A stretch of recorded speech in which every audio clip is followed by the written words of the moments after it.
I feel like Michael Burry at this point, he was calling for the great financial crisis and, the housing market to collapse for 2 years before it actually happened.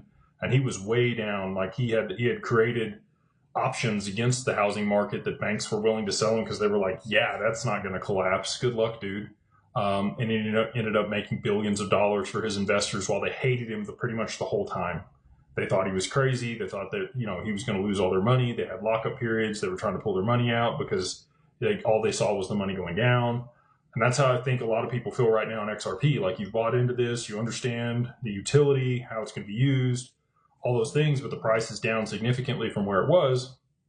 And until we have these catalysts play out and all these things happen, I mean, it's going to continue to trend with Bitcoin, right? The sentiment in the market is not at an all-time low, while fundamentals are at an all-time high. It's like, if you're buying the right cryptos right now, the ones that you've done research on, again, talk to your financial advisor, all that stuff, this is an opportunity like we saw in 2001, really. Like after the dot-com bubble blew up, fundamentals were at an all-time high.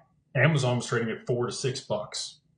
Imagine buying Amazon in 2001 at $4 to $6 and understanding that, they were just trading at $100 or 96 is I think what their high was before they collapsed all the way down to $4 to $6.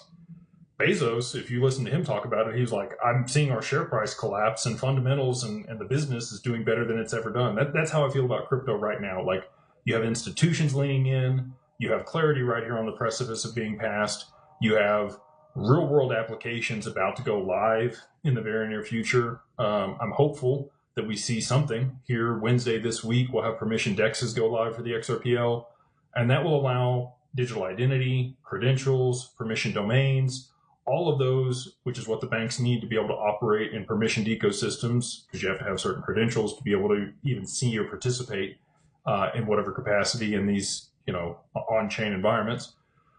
That's what they want. They want siloed permissioned ecosystems in an open, decentralized network to be able to participate, pass payments back and forth between one another, audit them, do all the stuff that they need to. And this is the last piece of that puzzle here this Wednesday for that to actually be viable and for them to start actually utilizing XRP in those transactions.